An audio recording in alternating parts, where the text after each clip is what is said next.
नारायणं नमस्कृत्य नरं चैव नरोत्तमम् देवीं सरस्वतीं व्यासं ततो जयमुदीरये।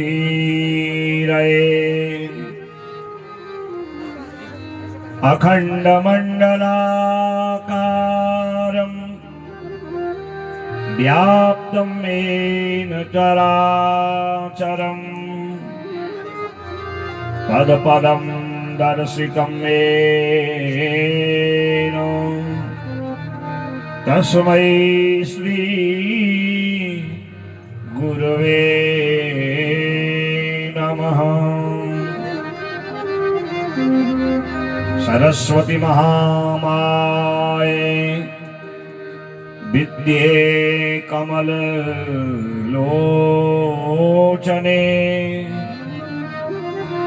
विश्वरूपे विशालाक्षी विद्यां देहि नमोस्तुते। यं ब्रह्मा वरुणेन्द्ररुद्रमरुतः स्तुन्वन्ति दिव्यैस्तवैः वेदैः साङ्गपदक्रमोपनिषदैः गायन्ति यं सामगाः। ध्यानावस्थिततद्गतेन मनसा पश्यन्ति यं योगिनो यस्यान्तं न विदुः सुरासुरगणा देवाय तस्मै नमः। विश्वानि देव सवितरदुरितानि पराशुभ यद्भद्रं तन्नाशुभ।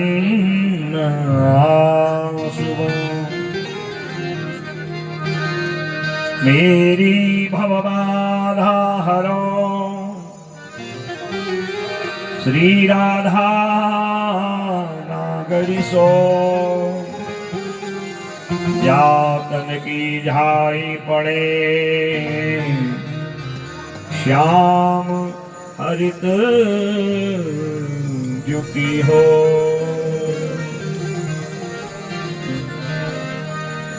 जय जय श्री राधा रमण जय जय नवल किशोर जय गोपी चित्तचोर प्रभु जय जय माखन चोर जय जय माखन चोर। बोल वृंदावन बिहारी लाल की जय। श्रीमद्भागवत भगवान की जय। राजा परीक्षित जी गंगा तट के किनारे अक्षय वट वृक्ष के नीचे बैठे हैं और सूर्योदय से कथा आरंभ हो रही है। केवल 2 घड़ी का मात्र विश्राम है। 2 घड़ी का 2 घड़ी अर्थात 38 मिनट। तो उसमें मध्याह्न संध्या आदि के लिए वो समय निकालते हैं और फिर कथा आरंभ होती है। सूर्यास्त पर्यंत कथा चलती है। भगवान जब ब्रज से आए थे, वृंदावन से वचन दे के आए थे कि वृंदावनम परित्यज्य पादमेकम न गच्छति, मैं वृंदावन से कहीं अलग नहीं हूंगा और लौट के आऊंगा। पर भगवान कभी लौट के वापस वृंदावन नहीं गए, पर अपने वचन को पूर्ण करने के लिए उन्होंने एक बार दाऊ भैया को ब्रजधाम भेजा और स्वयं सब ब्रजवासियों से मिलने के लिए दिव्य लीला करी। सूर्य ग्रहण में जब कुरुक्षेत्र में सारे मथुरावासी, द्वारिकावासी, सारे ब्रजवासी आए तो भगवान आज उन ब्रजवासियों का दर्शन करते हैं। भगवान अपनी समस्त जो है 16,108 रानियों को लेकर के, रुक्मिणी आदि रानियों को लेके गए। रुक्मिणी आदि रानी का द्रौपदी आदि से परिचय हुआ है।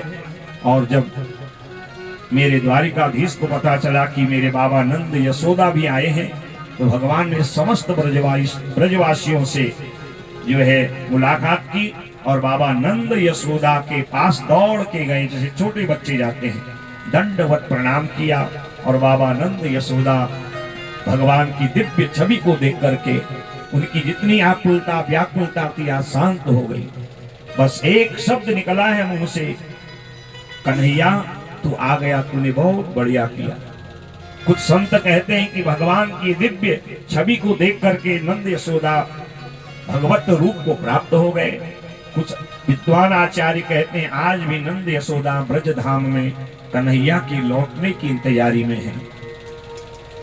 और फिर भगवान जब उस कुरुक्षेत्र की यात्रा से लौटे, एक दिन माँ देवकी ने निवेदन किया। सुखदेव कहते हैं राजा परीक्षित, माँ देवकी ने कहा बेटा तुमने जो है सब पर अपनी कृपा करी है। तुम्हें ज्ञात होगा कि तुम्हारे जो 6 भाई हैं जिनको तुम्हारे कंस ने मामा ने मारा था, और मैं उनको अपना जो अमृत पान भी नहीं करा पाई। जो माँ अपने बच्चे को अपना अमृत पान स्तनपान नहीं कराती, वो संतान की ऋणियां रह जाती है। इसीलिए माँ देवकी ने आज कृष्ण से निवेदन किया और भगवान माँ के संकल्प को पूर्ण करने के लिए सुतल लोग गए। एवं संचोदितो मात्रा रामः कृष्णश्च भारतो सुतलम शम विवसतुर योग मायामुपस्थितौ। भगवान एक क्षण में ही सुतल लोग गए, जहां बलि राजा ने भगवान का बड़ा सत्कार किया। और बलि के निर्देश पर संयमनीपुरी से, यमपुरी से उन 6 बालकों को लाया गया। भगवान कर्तुम अकर्तुम अन्यथा कर्तुम सकता, जो असंभव को संभव कर दें वो भगवान है। जब हम संसार से हताश उदास निराश हो जाएं, तो एक ही शरण है, अन्यथा शरणम नास्ति त्वमेव शरणम मम तस्मात् कारुण्य भावेन क्षम्यताम परमेश्वरो। जब कोई शरण नहीं देता तो असरण शरण दीन हित तारी, मोहि जन भजे हूं तजहि भय हारी। असरणों की शरण भगवान है। हताश उदास निराशों की आशा को पूर्ण करने वाले, संकल्प को पूर्ण करने वाले हैं मेरे गोविंद। जो उन पर विश्वास करता है उनके वो समस्त संकल्पों को पूर्ण कर देते हैं। इसलिए भगवान के लिए कोई भी कार्य असंभव नहीं है, बस हमें श्रद्धा रखनी पड़ती है, विश्वास करना पड़ता है। और 6 उन पुत्रों को लाए और अपनी मां देवकी को दिया। तां दृष्ट्वा बालकां देवी पुत्र स्नेह स्तुतस्तनी अपाययत् स्तनं प्रीता सुतस्पर्श परिप्लुता। मां देवकी ने अपने उन 6 पुत्रों को अपने आंचल में ढका, अमृत पान कराया और स्पर्श किया। और मां का अमृत पान कर स्तन पान करके भगवान श्री कृष्ण को 6 के 6 भाई प्रणाम करते हैं। कहते हैं वैसे हम तुमसे बड़े हैं अवस्था में, परंतु तुमने आज हम पर जो कृपा की है, आपका ये दिव्य रूप हमें दर्शन हुआ और मां का अमृत पान आपने कराया। ते नमस्कृत्य गोविंदम देवकी पितरम बलम मिषताम सर्वभूतानां ययुर्धाम दिवौकशम। भगवान द्वारिकाधीश को इन 6 भाइयों ने प्रणाम किया और अपने माता पिता वसुदेव देवकी को प्रणाम करके ययुर्धाम दिवौकशम अपने दिव्य धाम को प्राप्त कर गए। बोले भक्त वत्सल भगवान की जय। ऐसे भगवान के दिव्याति दिव्य लीलाएं हैं और वेद आकर के भगवान की जो है 50 श्लोक में बड़ी सुंदर स्तुति करते हैं। जय जय जय अजामित दोष गर्भित गुणाम तमसि यदात्मना सम वरुद्ध समस्त भगः अग जगदोग शाम खिल सत्य बबोधकते क्वचि दजयात्मना चरतो नुचरे निगमः। सुंदर जो है नरकुटक छंद में वेदों ने भगवान की दिव्याति दिव्य जो है 42-45 श्लोकों में स्तुति करी है। हे अजित, आपको कौन जीत सकता है?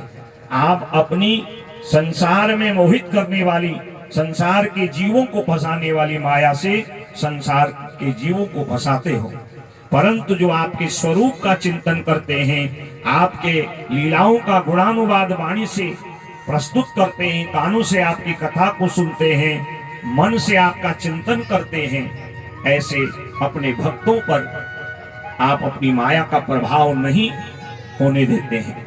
जो आपके शरणागत भक्त हैं, उनको आप अपनी शरणागति देते हो। संसार का भोग, संसार की समस्त कामनाएं और अंते नारायण स्मृति, आपका नित्य स्मरण करते हुए ऐसे लोग अंत को आपको प्राप्त कर देते हैं।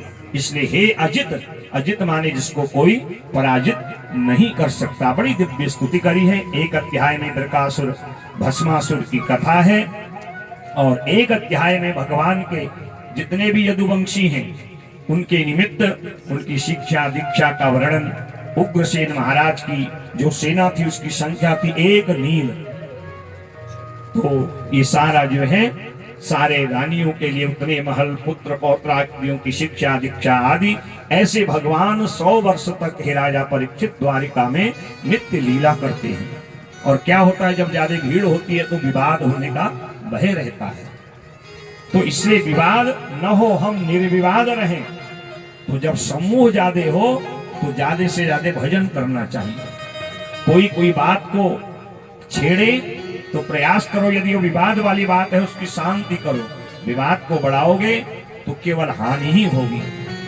और वही जो है यदुवंशियों के विनाश का कारण बना। ये विवाद विनाश का कारण बनता है, क्रोध विनाश का कारण बनता है। ब्राह्मण संत अपने माता पिता पूज्यों के प्रति यदि हम अपराध करते हैं तो वो हमारे विनाश का कारण बन जाता है। 10वें स्कंद के 90 अध्यायों को यहाँ पर विश्राम दिया और 11वें स्कंद में पिंडारक क्षेत्र में गए यदुवंशियों के द्वारा महात्माओं के उपहास के द्वारा उनको श्राप मिलने की, विनाश की कथा का वर्णन सुखदेव भगवान राजा से कहते हैं। कभी भी अपने श्रेष्ठ माता पिता संत ब्राह्मण जो श्रेष्ठ जन हैं, वो जैसी स्थिति में भी हैं, परंतु कभी उनका अपमान मत करो। अभी मुझे बहुत बढ़िया, अभी अच्छा लगा, जब यज्ञ हो रहा था तो हमारे भट्ट परिवार के लोगों ने अपने पूज्य पिता का, बड़े जो परिवार के श्रेष्ठ हैं, उनका विधिवत माता पिता का चरण प्रक्षालन किया, पूजन किया। ये आजकल नया एक ट्रेंड चला है, मदर्स डे, फादर्स डे। ये हमारे डे नहीं है, ये विदेशी एक, इसको सभ्यता भी नहीं कहा जा सकता है। विदेशों में क्या होता है, माता कहीं है, पिताजी कहीं है, बच्चे कहीं हैं, वहां तो सब ऐसा ही है ज्यादातर। तो उस साल में एक दिन माता से मिल गए तो उन्होंने मदर्स डे बना लिया, पिता से मिले फादर्स डे। अरे हमारे राम जी से, हमारे श्री कृष्ण से, ध्रुव से, प्रहलाद जी से पूछे क्या है मातृ दिवस, क्या पितृ दिवस। प्रातः काल उठ के रघुनाथा, माता पिता गुरु ना वही माथा। जिसको अपना कल्याण चाहिए, नित्य उठ के अपने माता पिता को प्रणाम करें, नित्य जो है उनकी आज्ञा लेके काम करें। वो अपने पास न हो तो उनका नित्य स्मरण करें। ये हमारी सनातनी परंपरा है। मातृदेवो भव, पितृदेवो भव, आचार्य देवो भव, अतिथि देवो भव। हमारे वहां तो नित्य इनकी पूजा की जा सकती है। और हम लोग ये सोशल मीडिया के अच्छी बातों को तो ग्रहण नहीं करते। और हम लोग भी एक दिन माता पिता का पूजन कर दिया, साल भर उनका तिरस्कार कर दिया। हमारे पहाड़ी भाषा में कहते हैं ना, जौन माँ बाप के लात, मरी माँ बाप के दाव भाग। तो नित्य मातृ दिवस मनाइए, नित्य पितृ दिवस मनाइए। ये हमारी वैदिक सनातनी परंपरा है। बहुत लोगों ने मुझे भी शुभकामनाएं भेजी थी, तो मैंने उनके प्रत्युत्तर में लिखा कि हमारे राम जी तो नित्य मातृ दिवस, पितृ दिवस, गुरु दिवस, अतिथि दिवस मनाते हैं। वो मर्यादा पुरुषोत्तम है, उस मर्यादा को सीखिए, उस मर्यादा पे चलिए, तो घर में अपने आप राम राज्य हो जाएगा। एक दिन पूजन कर लिया, शेष दिन तिरस्कार कर दिया। पुत्र बेटा नाती पोता हो के माता पिता अनाथालय में रह रहे हैं, तो ऐसे दिवस को मना के फायदा क्या है? आप बनाइए, पर नित्य माता पिता का सम्मान करिए। मैं बड़ा भावुक हो गया था जब मैंने सब देखा उस समय। मैंने कहा धन्य है आप लोग, और यही तो हमारी भागवत का परिणाम है कि हमारा थोड़ा हृदय परिवर्तन इस कथा के द्वारा होना चाहिए। हम जैसे थे वैसे ही रह गए, तो हम में और पशु में कोई अंतर नहीं है, क्योंकि भागवत श्रवण करके जीवन में अपने को बदलने का संकल्प लेना चाहिए। एक दो दुर्गुण भागवत कथा श्रवण करके हमें जो है छोड़ने चाहिए। और ये 7-8 दिन की कथा में कोई ना कोई अच्छी बात हमारे हित की कही गई होगी ना महाराज, तो वो कोई ना कोई हित की बात यहाँ से हमें अपने जीवन में संकल्प के लिए ले जाना चाहिए। और मैंने अपनी आंखों के सामने अपने अनुभव से ही बहुत लोगों को इस कथा से बदलते देखा है। उन्होंने संकल्प लिए और आज वो खुद कहते हैं गुरु जी हम क्या थे, और आज ये भागवत की कथा दिए हुए मंत्र जो आपने हमको संकल्प करवाया था, मैं संकल्प कोई हाथ में जल कुशा लेके नहीं, मानसिक संकल्प कराता यही कि भैया इस भागवत के द्वारा आप दुर्गुण का त्याग करिए और सद्गुण ले जाइए। परिवार में मित्रता का भाव रखिए, परिवार को प्रेम से रहिए और परिवार को जोड़िए। तोड़ने वाले व्यक्ति से सावधान रहिए। जब हमारा परिवार जुड़ेगा तो हमारा क्षेत्र, हमारे अपने स्वजन, हमारा गांव, हमारा शहर ऐसे ही प्रेम के सूत्र में बंधेगा। क्योंकि ये भागवत प्रेम लक्षणा ग्रंथ है, प्रेम ते प्रकट हो ही में जाना। इसका पहला सूत्र ही प्रेम है। इसलिए परिवार के साथ बैठिए, अपने सुख दुख बांटिए, परिवार के साथ बैठ के भोजन करिए। ऐसा व्यवहार मत करिए जिस व्यवहार से किसी को पीड़ा हो। तितिक्षा, करुणा, मैत्री ये 3 भागवत के धर्म हैं, और इस भागवत से बढ़ के कोई तीर्थ नहीं, कोई बहुत बड़ा देवता नहीं है। श्याम जी से मिलने का सत्संग ही बहाना है, श्याम जी से मिलने का सत्संग ही बहाना है, मैया जी से मिलने का, मैया जी से मिलने का सत्संग ही बहाना है, श्याम जी से मिलने का सत्संग ही बहाना है। दुनिया वाले क्या जाने, हाँ ये दुनिया वाले क्या जाने, मेरा रिश्ता पुराना है। ये दुनिया वाले क्या जाने, मेरा रिश्ता पुराना है। श्याम जी से मिलने का सत्संग ही बहाना है। श्री राधे।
रिश्ता पुराना है, ये दुनिया वाले क्या जाने, मेरा रिश्ता पुराना है श्याम जी से मिलने का।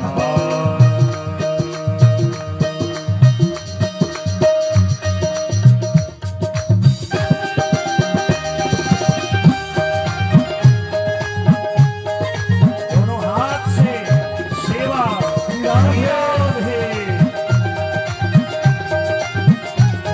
मस्ती में भाव में भागवत प्रसार।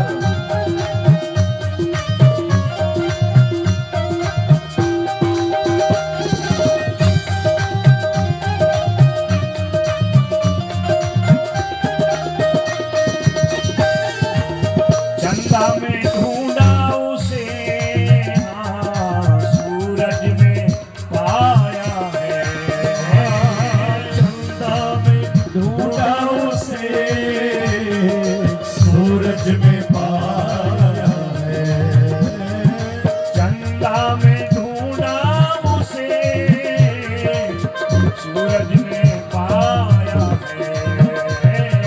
चंदा में ढूंढा उसे, सूरज में पाया है। तारों की रिमझिम में मेरे श्याम का ठिकाना है। तारों की रिमझिम में मेरी शाम का बसेरा है। दुनिया वाले क्या जाने, हाँ, दुनिया वाले क्या जाने, मेरा रिश्ता पुराना है। ये दुनिया वाले क्या जाने, मेरा रिश्ता पुराना है। श्याम जी से मिलने का।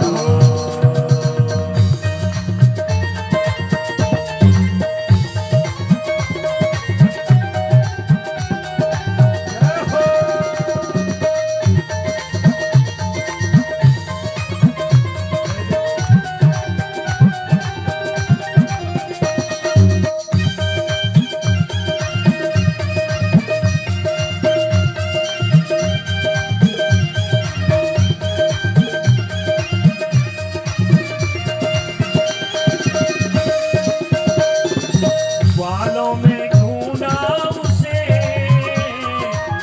गोपियों में पाया है। बालों में ढूंढा उसे, गोपियों में पाया है। भैया में ढूंढा उसे, बछड़ों में पाया है। गैया में ढूंढा उसे, बछड़ों में पाया है। मेरे श्याम जी कहाँ मिलते हैं? कहीं मीरा ने मिले तो राधा जी कहते ही राधा राधा कहते अवश्य मिलते, इसलिए बार बार कहते हैं जय जय श्री राधा। श्री राधा जी के श्री राधा जी के हृदय में मेरे श्याम का ठिकाना है। श्री राधा जी के हृदय में मेरे श्याम का ठिकाना है। श्याम जी से मिलने का। श्री राधे। हो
की सरकार की जय। जय जय श्री राधे। इसलिए सत्संग करिए। जब कभी मन आकुल हो, व्याकुल हो, मन में थोड़ी सी अशांति का अनुभव हो, तो इन कथाओं का स्मरण करिएगा। ये भागवत के जो विचार हैं उनको मन में चिंतन में लाइएगा, तो निश्चित आपके जीवन में बदलाव हो जाएगा। ये भागवत ही ऐसा एक सरल साधन है जो हमें संसार के सुख भी देता है और अंततः परमात्मा से भी मिला देता है। और यदि हम दुनिया के कलह में पड़ेंगे, विवादों को बढ़ाएंगे और भगवान से विमुख हो जाएंगे, तो फिर वही स्थिति होगी जो यदुवंशियों की हुई। साक्षात भगवान हैं और द्वारिकाधीश हैं, सबका कल्याण कर रहे हैं, और इन्हीं यदुवंशियों ने उनके महत्व को नहीं समझा। पिंडारक क्षेत्र में भगवान का दर्शन करने के लिए विश्वामित्र, असित, कर्ण, दुर्वासा, भृगु, अंगिरा, कश्यप, वामदेव, अत्रि, वशिष्ठ, नारद आदि बड़े बड़े ऋषि, महर्षि, देवर्षि, राजर्षि आए। इनको खुरापात सुझा। शांब का जो शांब है, जाम्बवती का बेटा, उसने स्त्री का भेष बनाया, स्त्री के वस्त्र पहने, पेट में मोटा मोटा कपड़ा बांध लिया। 4-6 राजकुमार गए, महात्माओं को प्रणाम सम्मान करना छोड़ उनका जो है उनकी परीक्षा लेने लगे।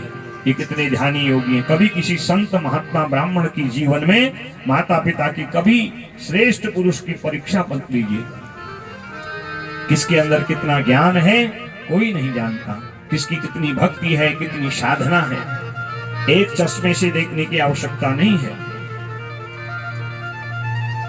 कई बार लोग प्रश्न करते हैं, अरे ये गारंटी थोड़ी है कि सारे प्रश्नों के उत्तर आएगा किसी विद्वान को। जो वो जानता है उसको आप ग्रहण करिए और अपने जीवन को बदलिए। ये प्रश्न उत्तरों के चक्कर में, तर्क कुतर्कों के चक्कर में अपने जीवन को मत उलझाइए। जिंदगी में तो ऐसे ही कितनी उलझने हैं दुनिया के उलझनों में, और संत महात्माओं से मिलकर उनसे प्रश्न करते हैं कई लोग और जानते हैं कि वो उत्तर भी देंगे, हम उस मार्ग पे चलेंगे नहीं चलेंगे गारंटी नहीं। इसलिए वो जो उपदेश देते हैं उन उपदेशों से अपने को बदलने का प्रयास करिए। इन यदुवंशी राजकुमारों ने आज महात्माओं की परीक्षा ली और कहा, ये जो स्त्री है ना, ये पूछना चाहती है कि जनिष जो है प्रशोष्यन्ति पुत्र कामा किंचित संजनयिष्यति। पुत्र की इच्छा के लिए आपके पास आई है, इसके गर्भ से बेटा होगा या बेटी। महात्माओं ने ध्यान लगाया, हो भगवान के वंश में उत्पन्न और हमारी परीक्षा ले रहे हैं। जो भगवान संत ब्राह्मण की सेवा करते हैं, विप्र धेनु सुर संत हितौलीन मनुज अवतार। संतों के हित के लिए ही भगवान का अवतार हुआ है और ये हमारी परीक्षा ले रहे हैं। आया क्रोध, अरे मूर्खो जनश्यति वो मंदा मूसलम कुल नाशनम। न बेटा न बेटी, तुम्हारे कुल का विनाश करने वाला मूसल होगा। भयाक्रांत होके सारे यदुवंशी राजकुमार, शांब के कपड़े हटाए गए, देखा मूसल। आकुल व्याकुल होके सयाने यदुवंशियों के पास गए, कहा ब्राह्मणों का, संतों का श्राप व्यर्थ नहीं होगा, इसलिए इसको घीसिए, और घीस करके उसको समुद्र में डाल दिया। और एक तिकोना टुकड़ा बच गया, उसको भी समुद्र में डाल दिया। एक मछली ने निकल लिया, वो मछली एक जरा व्याध को एक दिन जाल में उसके फंस गई, और जब ये मछली को लेके आया, इसके पेट को चीरा तो उसमें ये तिकोना टुकड़ा मिला मूसल का। और तब जो है इस जरा नाम के व्याध ने, शिकारी ने उसको अपने बाण पर लगाया है, और इधर जो चूरा है उससे एक तलवार के समान घास जो है समुद्र के किनारे उगी, और संत ब्राह्मणों के श्राप से इनकी बुद्धि भ्रष्ट हो गई। ये चाहते संतों का संग करते। संतों का संग करने का परिणाम क्या है? हम किसी महात्मा को संत क्यों कहते हैं? क्योंकि वो सत से मिलाता है। सत माने परमात्मा से। ये इनके इन प्रकार वो प्रयास करता है कि उसका भक्त चेला परमात्मा से संबंध जोड़े, इसलिए उसका नाम संत है। जो भगवान का संबंध कराए, जो भगवंत से मिलाए, वही संत है, जो सत का दर्शन कराए। ये अपना आत्म कल्याण चाहते तो संतों का सत्संग करते, उनसे विवाद किया, बुद्धि बिगड़ गई और उसके कारण आपस में ही लड़ने झगड़ने लगे। ये कथा हम लोगों को एक शिक्षा देती है कि समाज में कभी विघटन मत होने दीजिए। परिवार में को अगर कोई विवाद होता है, कभी कभी नहीं मिलते हैं विचार, ये जरूरी थोड़ी सबके विचार सबसे मिलेंगे, पर प्रयास करो सबको सुनो और शांति से निर्णय दो, जैसे विवाद कम हो। यही भागवत का उपदेश है। पहला उपदेश है तितिक्षा, सहनशील होना। और आज ये लोग मदिरा पान करके उस घास को उखाड़ उखाड़ के एक दूसरे को मारते। 56 करोड़ यदुवंशी आपस में जब लड़ने झगड़ने लगे, मरने लगे, तो भगवान समझ गए अब मेरी लीला को समेटने का समय आ गया है, रामलीला पूरी। और भगवान सीधे गए प्रभास क्षेत्र में, एक टीले पर बैठ गए, पत्थर के टीले पर। और जब महात्माओं ने देखा भगवान आए हैं, तो उस समय उद्धव, मैत्रेय, नारद, अत्रि, वशिष्ठ, पुलह, पुलस्त्य सारे महात्मा वहां पर आ गए। भगवान का दिव्य दर्शन किया। और यहाँ वसुदेव जी बड़े आकुल व्याकुल हो गए अपने वंश के लोगों का कलह देख करके। आकुलता व्याकुलता मैं क्या करूं बताओ, मेरे कुल में भगवान ने अवतार लिया, ये भगवान की महत्ता छोड़ मदिरा पान कर आपस में लड़ झगड़ के मर रहे, दूसरे को काट रहे, मार रहे हैं। तो इनके मन की शांति, इनकी आकुलता व्याकुलता को जो है शांत करने के लिए उसी समय नारद जी आए। और नारद जी ने कहा, देखो वसुदेव जी, आप कलह में मत पड़िए, चिंता मत करिए, आप चिंतन करिए और आप सत्संग करिए, जैसे नित्य जनक जी करते हैं। और 9 योगेश्वरों की कथा सुनाई है यहाँ पर।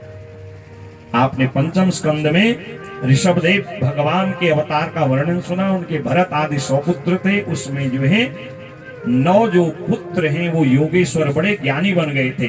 कवि, हरि, अंतरिक्ष, प्रबुद्ध, विपलायन, आविर्होत्र, द्रुमिल, चमस और करभाजन। और यज्ञ सत्संग करते थे। एक दिन राजा जनक के महल में पहुंचे, जनक जी सत्संगी थे, तो जनक जी ने इनसे निवेदन किया, मानव का धर्म क्या है और क्या उसको करना चाहिए। दुर्लभो मानुषो देहो देहिनां क्षणभंगुरः तत्रापि दुर्लभं मन्ये वैकुंठ प्रिय दर्शनम। ये मानव तन 84 लाख योनियों में सर्वश्रेष्ठ योनि है। ये मानव तन जो दुर्लभ कहा जाता है, जो देवताओं के लिए भी दुर्लभ है। इस मानव तन का लक्ष्य क्या है, कैसे उसको ऐसे कर्म करने चाहिए कि उसकी मानवता सिद्ध हो जाए और उसकी सद्गति हो जाए। तो एक एक महात्मा ने बड़ी लंबी कथा सुनाई है और उसका सार मैं आपको बता रहा हूं। जो कवि हैं वो कहते हैं, कर्म करते रहो और हर कर्म का साक्षी भगवान को बना दो। करोमि यत् यत् सकलम परस्मै नारायणायेति समर्पयित। वाणी से, शरीर से, इंद्रियों से, अच्छा बुरा, ये नहीं कि अच्छाई हमारी है और बुराई भगवान की नहीं। जो पुण्य किया, ये सब भागवत सुना, ये सब 8 दिन तक आपने इतना सुंदर उत्सव, एक व्यक्ति ने संकल्प लिया, उसका लाभ देखो हम आप सब ले रहे हैं। एक पुण्यात्मा के पुण्य का हम सब लाभ ले रहे हैं। और जिसने इसको संकल्प को लिया हुआ, उसके कितने जन्मों के पुण्य होंगे। और उस पुण्य के वृक्ष की छाया में 8 दिन तक हमने भी आश्रय लिया। तो हमने 8 दिन में जो भी अच्छा किया, कथा श्रवण कर अपने जीवन को बदल कर, ये सब प्रभु की इच्छा है, उन्हीं को अर्पण कर दीजिए। हरि नाम के दूसरे जो योगेश्वर हैं वो कहते हैं आत्मा परमात्मा का ही रूप है, इसलिए प्रत्येक जीव में प्रभु दर्शन करिए। अंतरिक्ष कहते हैं समय की महत्ता को समझना चाहिए। मैंने आपसे अभी निवेदन किया ना, कथा अनंत है पर समय की एक सीमा है। हर कार्य समय पर ही अच्छा लगता है। ये समय हमें मिला है तो जीवन में समय का सदुपयोग करिए, दुरुपयोग मत करिए। चौथे प्रबुद्ध कहते हैं भगवत प्राप्ति के अलग अलग साधन है और कलयुग में सरलता से नवधा भक्ति है और उसमें श्रवण और कीर्तन श्रेष्ठ भक्ति है। पलायन तत्वमसि वही परम ब्रह्म है और उसी का ये सारा संसार रूप है। आविर्भूत कहते हैं कि हाथ पांव ये इंद्रियां हमें दी हैं, तो भगवान के विग्रह का अर्चन पूजा करिए, जैसे आप प्रातः काल नित्य ठाकुर जी का पूजन करते हैं। और द्रुमिल कहते हैं भगवान के विराट रूप का चिंतन करिए, जो अर्जुन को भगवान ने जो है कुरुक्षेत्र में दिखाया था, राजा बलि का मान मर्दन करने के लिए राजा बलि के सामने। अर्थात अज्ञान अवस्था में जब आकुल व्याकुल मन हो, भागवत धर्म का जो है सार ग्रहण करिए, भगवत गीता पढ़िए, तो आकुलता व्याकुलता शांत हो जाएगी। चमस नाम के जो 8वें योगेश्वर हैं, वो कहते हैं आत्मचिंतन।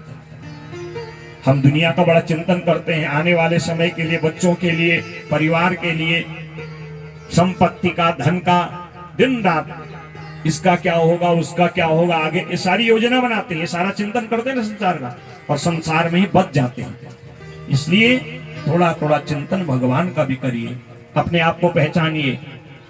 24 घंटे में घंटा 2 घंटा एकांत में बैठिए, मैं कौन हूं, मेरे जीवन का लक्ष्य क्या है, मैं संसार में क्यों आया हूं, कैसे मेरा कल्याण होगा, कैसे मैं समाज का भला कर सकूं, ये चिंतन करिए।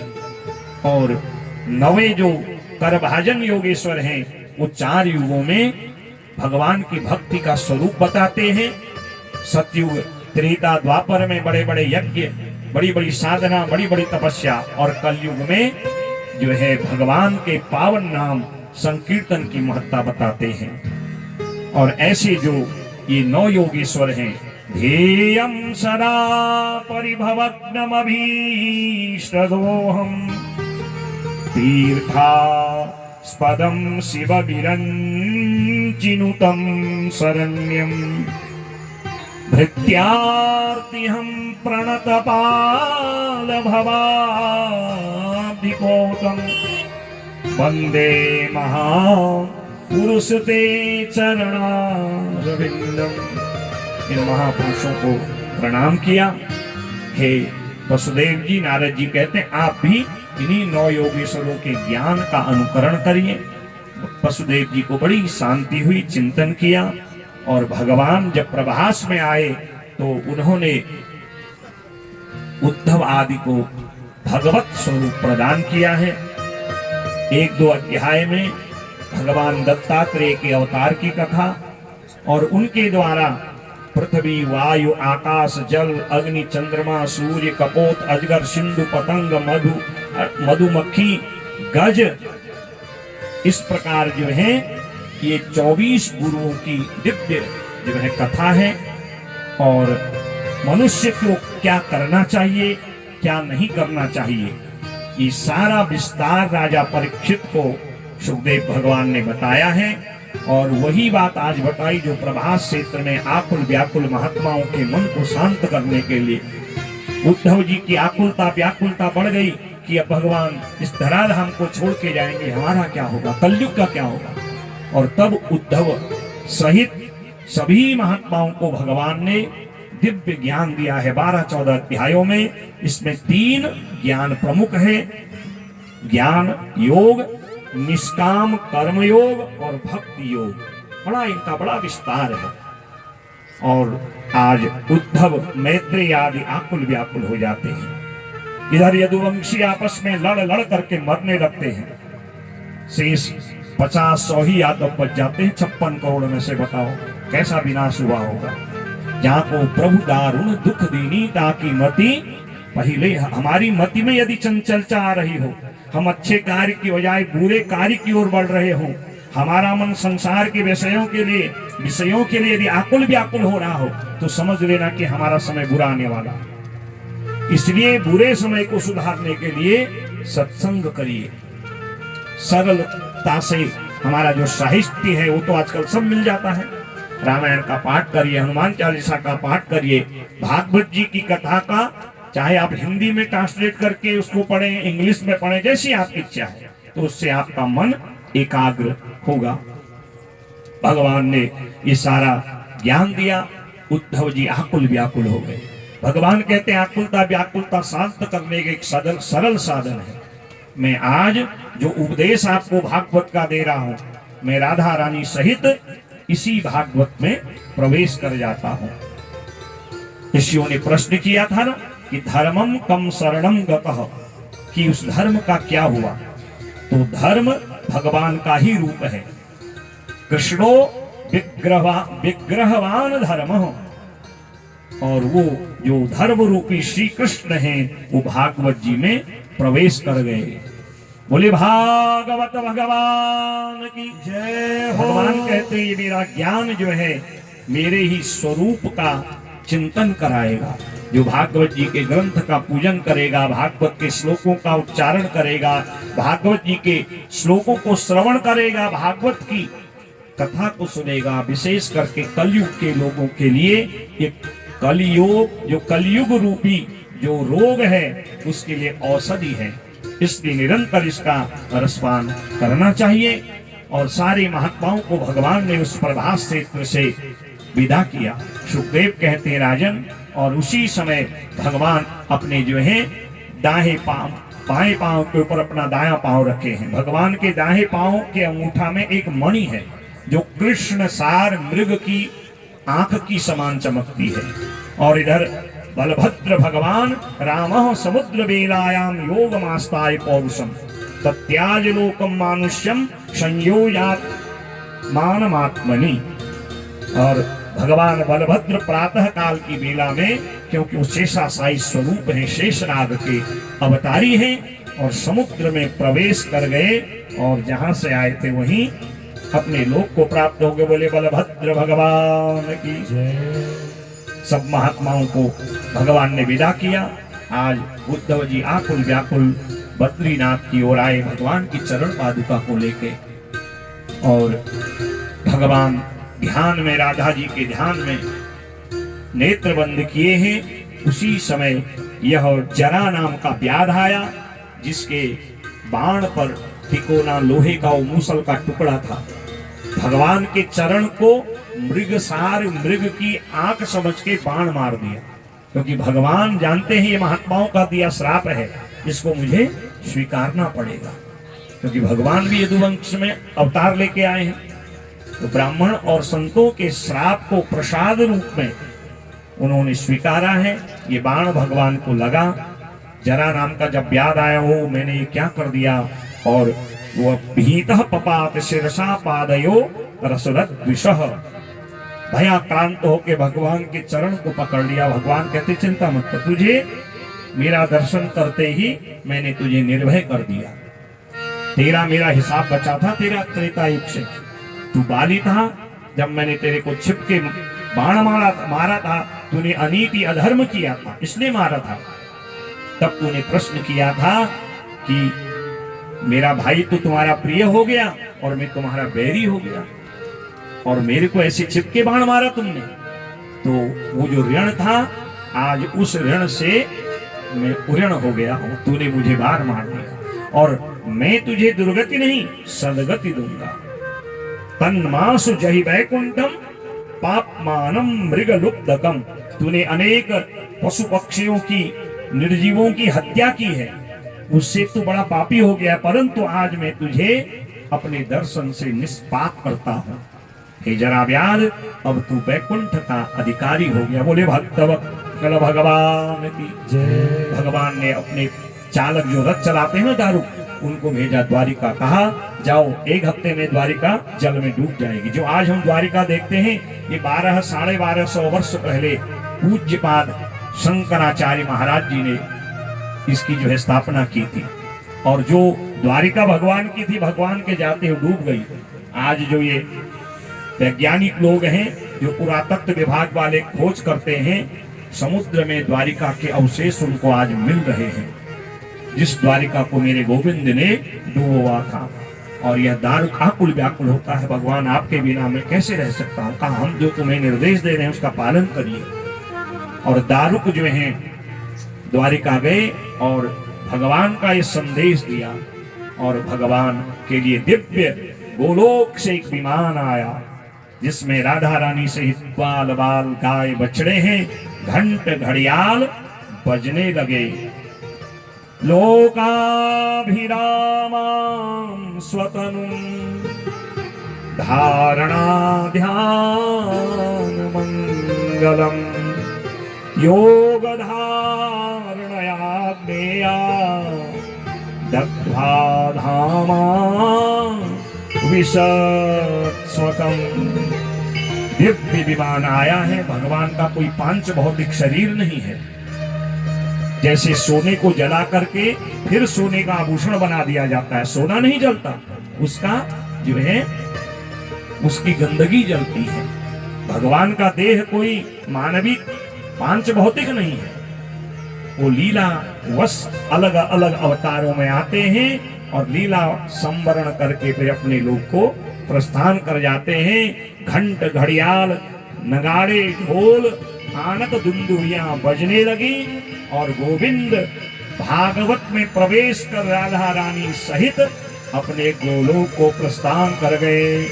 बोले वृंदावन बिहारी लाल की जय, भागवत भगवान की जय जय जय श्री राम। आज राजा परीक्षित बड़ा भावुक हो गया। एक दिन मैंने भगवान के अवतार की कथा सुनी, उनकी दिव्य लीलाओं का हृदयंगम किया। और जब परमात्मा इस संसार में लीला करके जाते हैं तो मुझे भी तो जाना ही पड़ेगा। और भगवान की लीला से राजा परीक्षित को मृत्यु का ज्ञान हो गया।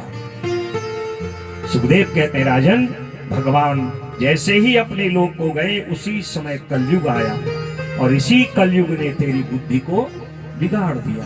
तूने समीक महात्मा का अपमान किया और तक्षक की डंक से मृत्यु का श्राप लिया।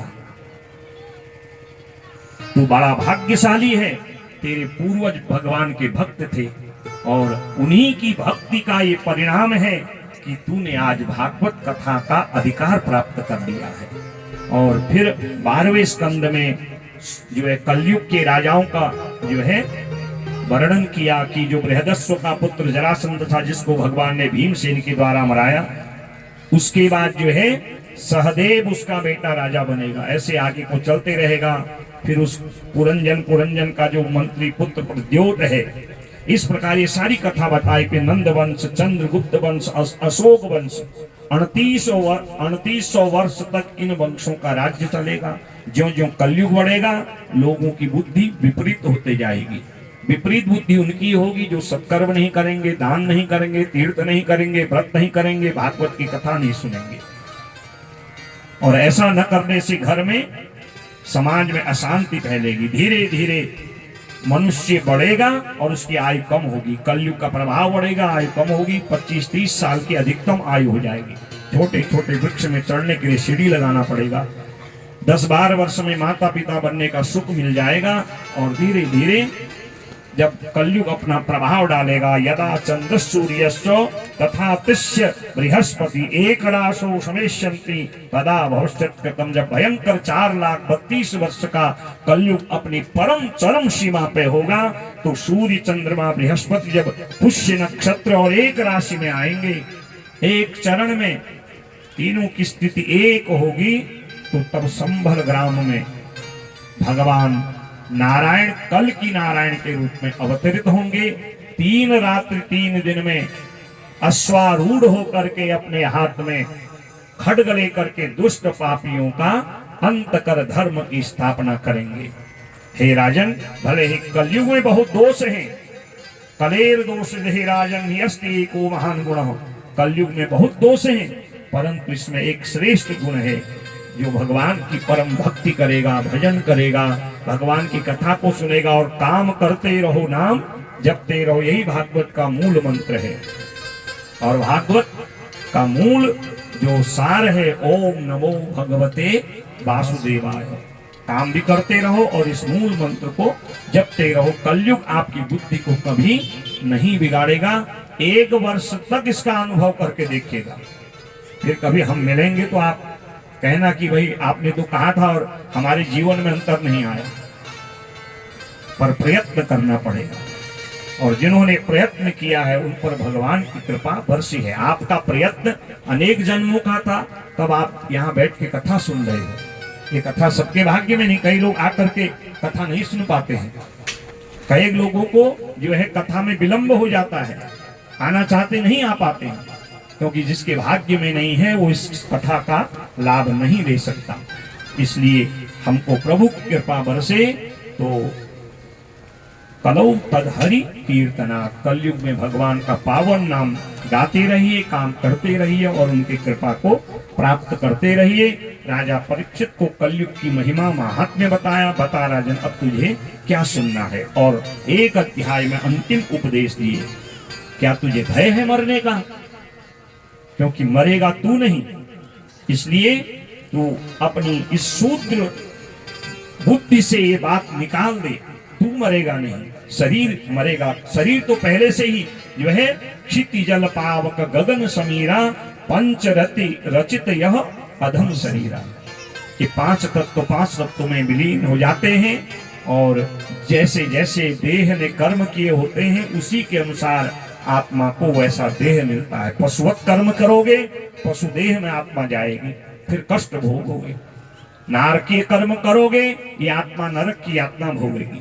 अगर सत्कर्म करोगे तो किसी सत्पुरुष के शरीर में ये आत्मा प्रवेश करेगी और फिर आपका जीवन धन्य हो जाएगा। अनेक जन्मों की सिद्धि से अंत को यह भागवत आपको परम गति प्राप्त करा देगा, क्योंकि आत्मा कार्य कारण से व्यक्त अव्यक्त से परे है। राजन अब तुझे क्या सुनना है? राजा भाव विभोर हो गया, चरण पकड़ लिए गुरुदेव के। और राजा जो पहले दिन आके आकुल व्याकुल हुआ था ना, आज क्या कहता है? सिद्धोस्मिन्नुगृहीतोस्मि भवता करुणात्मना श्रावितो यच्च मे साक्षात् अनादिनिधनं हरिः अज्ञानं च निरस्तं मे ज्ञान विज्ञान निष्ठया भवता दर्शितं क्षेमं परम भगवतः पदम। आज मैं सिद्ध हो गया है, आपने मेरे ऊपर अनुग्रह कर दिया है, आपकी करुणा भगवान की कथा रूप में बरसी। अब मुझे किसी प्रकार का कोई भय नहीं है। मैंने अनादि निधन श्री हरि के दिव्य चरित्र को ग्रहण करके अपनी इच्छा शक्ति को, विल पावर को बढ़ा लिया है। अब मुझे तक्षक डसेगा ये भय भी, मृत्यु के समय कष्ट होगा ये भय भी अब नहीं है। अज्ञानम च निरस्तम में आपने मेरी निम्न अज्ञान को नष्ट कर दिया। भवता दर्शितम क्षेमम परम भगवतः पदम। इस भागवत से आपने मेरे को आज गोविंद के चरणारविंद का, उनकी बाकी झांकी का दर्शन करा दिया है। बोले भागवत भगवान की जय। सुखदेव कहते हैं राजन बस यही तो तेरे जीवन में परिवर्तन चाहता था। और राजा को आशीर्वाद दिया। राजा ने गुरुदेव सुखदेव का पूजन किया और जैसे आए थे भागवत के श्लोक बोलते बोलते सुखदेव भगवान जन्माद्यस्य नुमयादितरतश्चार्थेषु विज्ञः स्वराट, और मंत्र श्लोक भागवत के उच्चारण करते करते अंतर्धान हो गए। बोले सुखदेव भगवान की जय। और ब्राह्मणों के उस श्रृंगी के श्राप के द्वारा वहां पर तक्षक आता है और तक्षक ने राजा परीक्षित का स्पर्श किया। वैसे मार्ग में इसको कश्यप नाम का एक ब्राह्मण जो वैद्य है वो मिलता है और इनका बड़ा संवाद होता है। तक्षक बहुत सारा धन कश्यप को दे देता है और आकर के जो है उस राजा के शरीर का स्पर्श करता है। बभू भस्मसात सत्यो पश्यताम सर्व देहिनाम। और शरीर का स्पर्श किया, एक मन से ज्योति निकली, एक ज्योति निकली है और उस ज्योति को भगवान का ही रूप मान करके, अर्थात वो ज्योति जो ज्ञान की है, आत्मा की है, भागवत स्वरूप भगवत स्वरूप की है, भागवत के प्रसाद की है, वो मेरे प्रभु में मिल गई। और राजा परीक्षित को भागवत के प्रसाद से परम मोक्ष गति जो है प्राप्त हो गई। बोलिए परीक्षित जी महाराज की जय। अपने पिता की मृत्यु का समाचार सुन करके राजा जन्मेजय वहां आए और गंगा नदी के किनारे ही पिता की देह का अंत्येष्टि कर्म किया है। और अंत्येष्टि कर्म करके जो है फिर कुछ लोग होते हैं जो समाज में अच्छे बुरे लोग तो होते हैं ना, कुछ लोग राजा जन्मेजय को झाड़ पे चढ़ाते हैं, अरे तेरे पिता को तो तक्षक ने सर्प ने डसा है, बदला ले। तो राजा उन्हीं की बातों में आ जाता है कि सत्संग हमें क्या ज्ञान देता है, दुनिया की बातों में मत आओ, जिससे हमारा कल्याण हो वैसा कर्म करो और अपने व्यवहार से कभी किसी को पीड़ा मत दो, यही भागवत का सार है। राजा जन्मेजय भड़काने में आ गए, सर्प सत्र यज्ञ कर डाला। अंत में जब तक्षक की बारी आई, तक्षक इंद्र की गद्दी पर लिपट गया सिंहासन पर। ब्राह्मणों के मंत्रों में तो बड़ी शक्ति होती है। अग्निकुंड में इंद्र सहित तक्षक को स्वाहा करने लगे, वेद व्यास भगवान आ गए। बोले वेद व्यास भगवान, अपने पूर्वज वेद व्यास जी को आता देख जन्मेजय दंडवत प्रणाम किया और ऐसी डांट लगाई वेद व्यास ने, अरे मूर्ख कैसा कर्म करता है, अरे तेरे पिता को तक्षक से डसने का श्राप था और तू इतने नागों के कुल का अंत करना चाह रहा है। ये जीव हत्या से तेरे पिता की सदगति नहीं दुर्गत होगी, क्योंकि पुत्र किसे कहते, पुण्णाम नरकात्रायते अनेनित पुत्र। पुत्र उसे कहते हैं जो अपने दुर्गति में पड़े पितरों के निमित्त यज्ञ कराए, अनुष्ठान कराए, भागवत की कथा कराए, ब्राह्मण संतों की सेवा करे। आज आपके पितर देख रहे होंगे, हमारे कुल में मेरे पुत्रों ने ये भागवत कर्म कराया, विधि से विधान से। सुबह 8-9 बजे से शाम रात के 10-11 बज रहे हो, केवल भगवत चर्चा, भगवत नाम संकीर्तन, भगवत पूजन, यही तो चल रहा है। तो सारे आज पितर आपके, और जिन जिन लोगों ने इस कथा को भाव से सुना है, उनके पितर भी आज तृप्त हो गए हैं, क्योंकि पितरों की मुक्ति के लिए भागवत से बढ़ के कोई बड़ा यज्ञ नहीं है। पर आज वो भी तृप्त हो रहे होंगे। यही बात वेद व्यास कहते हैं, तू ये क्या कर रहा है। तब राजा जन्मेजय कांपे, दंडवत प्रणाम किया, यज्ञ प्रायश्चित किया और फिर उस यज्ञ जो सर्प सत्र यज्ञ है, प्रायश्चित रूप वेद व्यास जी ने 9 दिन तक फिर उसको देवी भागवत की कथा सुनाई। ये सारा वर्णन देवी भागवत में विस्तार पूर्व आता है और इस भागवत के द्वारा राजा परीक्षित की सदगति हो गई। सूति जी कहते हैं, ऋषियों आपने भागवत संबंधी जो प्रश्न किए, मैंने यथा ज्ञान जो गुरुदेव से ग्रहण किया आपको सुनाया। करारविंदेन पदारविंदम मुखारविंदे विनिवेशयन्तम् बटस्य पात्रस्य पुटेशयानम् बालं मुकुन्दं मनसा नमामि। तो भाव से हाथ जोड़ करके मेरे साथ 2 श्लोकों का उच्चारण करें, मैं बोलूं आप दोहराएं। ओम हरये नमः, ओम हरये नमः, हरये नमः, हरये नमः, हरये नमः, हरये नमः।